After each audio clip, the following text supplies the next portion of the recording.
Philemon and Baucis. The power of heaven is great and has no bounds. Whatever the gods determine is fulfilled.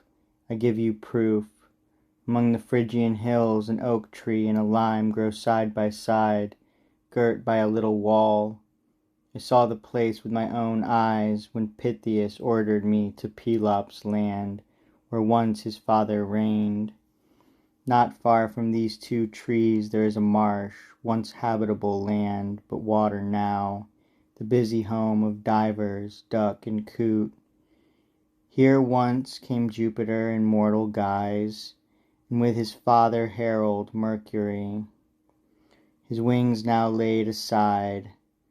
1,000 homes they came to seeking rest, 1,000 homes were barred against them. Yet one welcomed them, tiny indeed, and thatched with reeds and straw.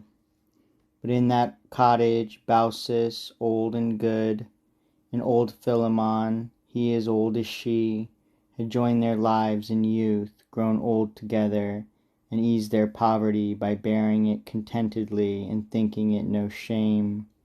It was vain to seek master and servant there. They too were all the household, to obey and to command. So when the heavenly ones reached their small home, and stooping entered in at the low door, the old man placed a bench and bade them sit and rest their weary limbs.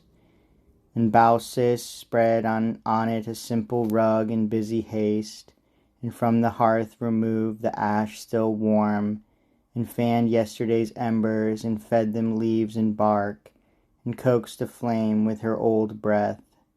Then from the rafters took split billets and dry twigs, and broke them small, and on them placed a little copper pan. Then trimmed a cabbage which her spouse had brought in from the stream-fed garden. He reached down with a forked stick from the black beam a chine of smoke-cured pork, and from the long-kept meat cut a small piece and put it in to boil. Meanwhile their talk beguiles the passing hour, and time glides unperceived. A beechwood bowl hung by its curving handle from a peg. They fill it with warm water, and their guests bathe in the welcome balm their weary feet. They place a mattress of soft river sedge upon a couch. Its frame and feet were willow, and spread on it their drapes, only brought out on holy days, yet old and cheap they were, fit for a willow couch. The gods reclined. Then the old woman, aproned, shakily, arranged the table, but one leg was short. A crock adjusted it, and when the slope was leveled up, she wiped it with green mint. Then olives, black and green, she brings, the fruit of true Minerva, autumn cherry plums bottled in wine lees, endive, radishes, and creamy cheese and eggs turned carefully in the cooling ash, all served in earthenware. Next a wine bowl from the same silver chaste is set in beechwood cups, coated inside with yellow wax. No long delay, the hearth sends forth the steaming feast, and wine again is brought of no great age, then moved aside, giving a space to bring the second course. Here are there nuts and figs, here wrinkled dates and plums and fragrant apples and broad trugs, and sweet grapes gathered from the purple vines, and in the midst a fine pale honeycomb. And over all a zeal, not poor nor slow, and faces that with smiling goodness glow. Meanwhile they saw when the wine bowl was drained, each time it filled itself, and wine welled up all of its own accord within the bowl. In fear and wonder, Baucis and Philemon, with hands upturned, joined in a timid prayer and pardon sought for the crude, graceless meal. There was one goose, the trusty guardian of that minute domain, and they, the host, would sacrifice him for the gods, their guests. But he, swift-winged, wore out their slow old bones, and long escaped them, till at last he seemed to flee for sanctuary to the gods themselves. The deities forbade. We too are gods, they said. This wicked neighborhood shall pay just punishment, but to you there shall be given exemption from this evil. Leave your home, accompany our steps, and climb with us the mountain slopes. The two old folk obey and slowly struggle up the long ascent, propped on their sticks. A bow shot from the top, they turn their eyes and see the land below, all flooded marshes now except their house.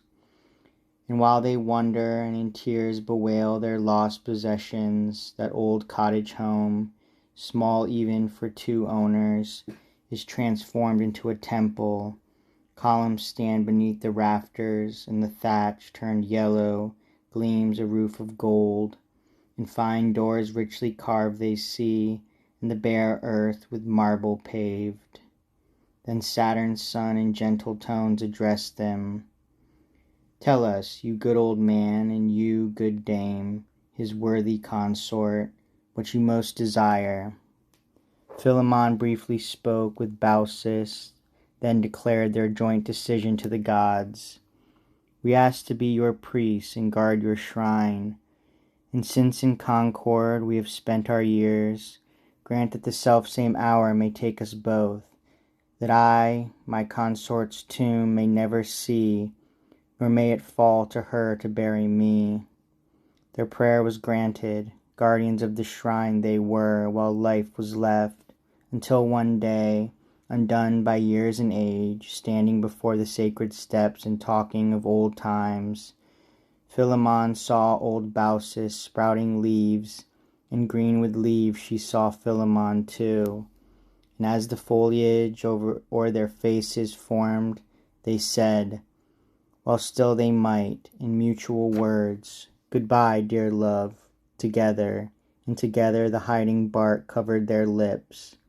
Today the peasants in those parts point out with pride two trees from one twin trunk grown side by side. This tale I heard from staid old men who had no reason to deceive.